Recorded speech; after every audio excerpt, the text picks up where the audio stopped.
Hello dear friends and families, আশা করি সকলেই ভালো আছেন। আজকে আপনাদেরকে শোনাবো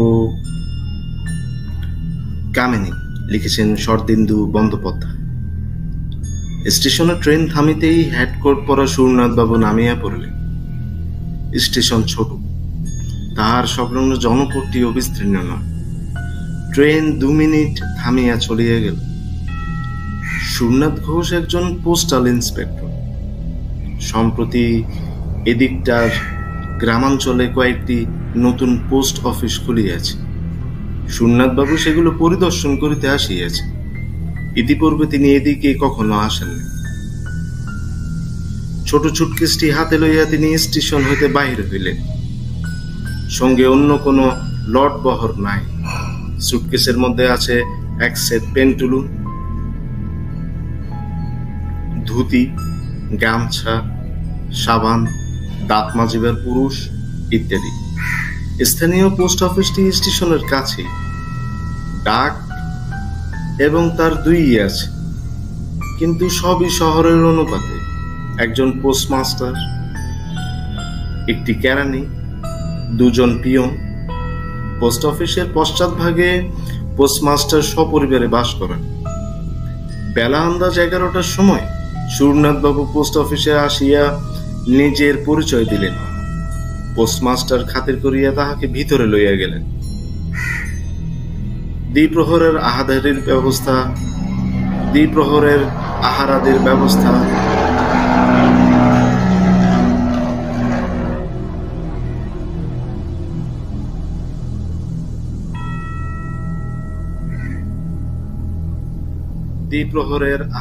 ব্যবস্থা পোস্টমাস্টার বাবুর বাসাতেই হইল। মধ্যাহ্নভোজনের পর সুরনাথবাবু ঘণ্টাখানেক বিশ্রাম করিলেন। তারপর আবার ধরাচূড়া পড়িয়া যাত্রার জন্য প্রস্তুত হইলেন। ইতিমধ্যে তিনি খবর লইয়াছেন যে 3টি পোস্ট অফিস পরিদর্শনে তিনি যাইবেন। তাহার মধ্যে সবচেয়ে যেটি নিকটবর্তী সেটি 12 মাইল দূরে। কাঁচা পাকা রাস্তা আছে। সুরনাথ তার পিয়নের সাইকেলটি ধার লইয়াছেন। আজ সন্ধ্যায় সময়ে উদ্দিষ্ট গ্রামে পৌঁছিবেন। কাল সকালে সেখানকার পোস্ট অফিস তদারক করিয়া সন্ধ্যার পূর্বে ফিরিয়া আসিবেন। তারপর আবার অন্য পোস্ট অফিসের উদ্দেশ্যে যাত্রা করিবেন। সাইকেলের পশ্চাৎভাগে ছোট সুটকেসটি বাঁধিয়া সুরনাথ তাহাতে আরোহণের উদ্যোগ করিলে পোস্টমাস্টার বলিলেন, এখান থেকে মাইল 5 দূরে রাস্তা 2 ফাঁক হয়ে গেছে। ডানহাতি রাস্তাটা দিয়ে গেলে একটু ঘুরপথ বটে, কিন্তু আপনি ওই রাস্তা দিয়েই যাবেন। সুরনাথ জিজ্ঞেস করিলেন, কেন, বাঁহাতি রাস্তাটাই কি দোষ করেছে? পোস্টমাস্টার বলিলেন, ও রাস্তাটা ভালো না। সাইকেলে আরোহণ করিয়া সুরনাথ বাহির হইয়া পড়লেন। কয়েক মিনিটের মধ্যেই তিনি শহরের এলাকা পা হইলেন। তারপর অবারিত মুক্ত দেশ। দেশটি বর্ণসংকর, অবিমিশ্র পলিমাটি নয়, আবার নির্জন মরু কান্তারও নয়। স্থানে স্থানে ঘন বন আছে। কোথাও নিস্তুর পাদপ শিলাভূমি, কোথাও নরম মাটি, বক্ষ বিদীর্ণ করিয়া রুক্ষ পাথরের ঢিবি মাথা তুলিয়াছে। এই বিচিত্র ভূমির উপর দিয়া নির্জন পটটি আঁকিয়া বাঁকিয়া চলিয়াছে। আকাশে পৌষ মাঘের স্নিগ্ধ সূর্য, বাতাসে আতপ্ত আরাম। সুরনাথ প্রফুল্ল মনে মন্থর গতিতে চলিয়াছে। মাত্র 12-14 মাইল পথ সাইকেলে যাইতে কতই বা সময় লাগিবে। সুরনাথের বয়স 40 বছর। মধ্যমাকৃতি, দীর্ঘ শরীর, মুখশ্রী মোটের উপরে সুদর্শন। তিনি বিপত্নিক। বছর 3 আগে স্ত্রী বিয়োগ হইয়াছে। আবার বিবাহের প্রয়োজন তিনি মাঝে মাঝে অনুভব করেন, কিন্তু বিপত্নিকত্বের ফলে যে ক্ষণিক স্বাধীনতাটুকু লাভ করিয়াছেন তাহা বিসর্জন দিতেও মন চাইতেছিল। তিনি যখন 6 মাইল দূরত্ব পথের দ্বিভুজে পৌঁছিলেন তখন সূর্য পশ্চিম দিকে অনেকখানি ঢলিয়া পড়িয়াছে। সম্মুখে দুটি পথ ক্রমশ পৃথক হইতে হইতে ধনুকের মতো বাঁকিয়া গিয়াছে। মাঝখানে উঁচু জমি, তাহার উপরে তাল খেজুরের গাছ মাথা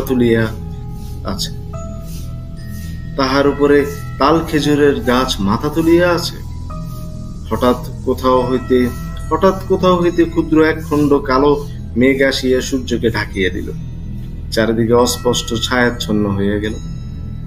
সুরনাথ পথের সন্ধিস্থলে সাইকেল হইতে নামিলেন। আশেপাশের নিকটে জনমানব নাই। আকাশ নির্মল, কেবল সূর্যের মুখের উপরে এক টুকরো মেঘ লাগিয়া আছে, যেন সূর্য মুখোশ পরিয়াছে। সুরনাথ একটু চিন্তা করিলেন, এখনো 6-7 মাইল পথ বাকি। আধ ঘন্টা মধ্যেই সূর্য অস্ত যাইবে। অন্ধকার হইবার পূর্বে তিনি যদি গন্তব্যস্থানে পৌঁছাতে না পারেন, দিকভ্রান্ত হইবার সম্ভাবনা।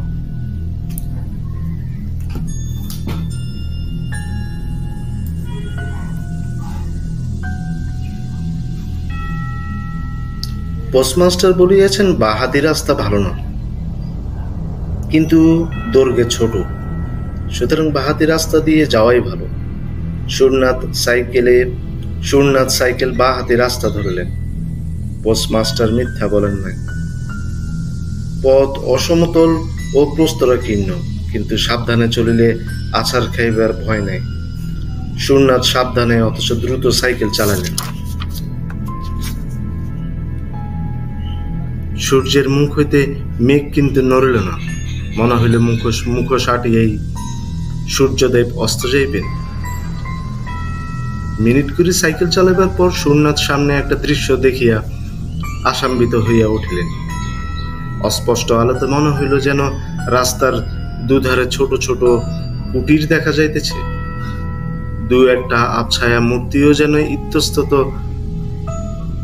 সঞ্চরণ করিয়া বেড়াইতেছে। আরো কিছু দূর অগ্রসর হইবার পর পাশের দিকে চোখ ফিরাইয়া সুরনাথ ব্রেক কষিলেন। একটা ছোট মাটির কুটির যেন মন্ত্র বলে রাস্তার পাশে আসিয়া দাঁড়াইয়াছে। আশেপাশে অন্য কোনো কুটির দেখা যায় না। এই কুটিরটি যেন গ্রামে প্রবেশের মুখে প্রহরীর মতো দাঁড়াইয়া আছে। সুরনাথ রাস্তার ধারে যেখানে সাইকেল হইতে নামিলেন, সেখান হইতে 3 গজ দূরে কুটিরের দাওয়ায় খুঁটিতে ঠেস দিয়া একটি যুবতী বসিয়া আছে।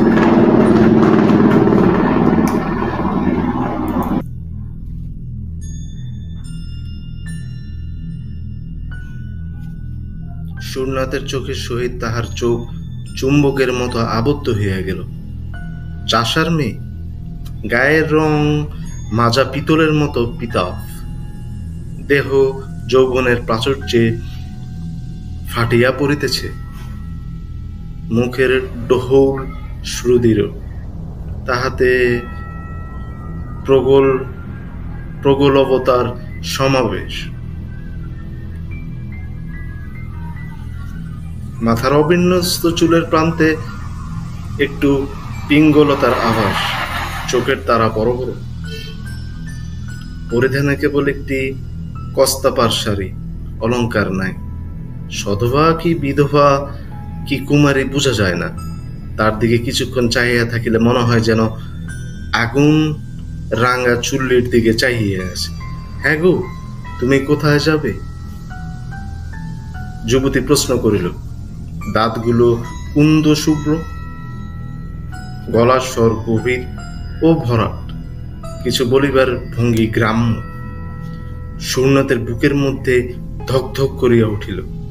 দীর্ঘকালের অনভ্যস্ত একটা অন্ধ আবেগের স্বাদ তিনি অনুভব করিলেন, কিন্তু লঘুচেতা লোক নন। সবলে আত্মসংযম করিয়া বলিলেন, রতনপুর।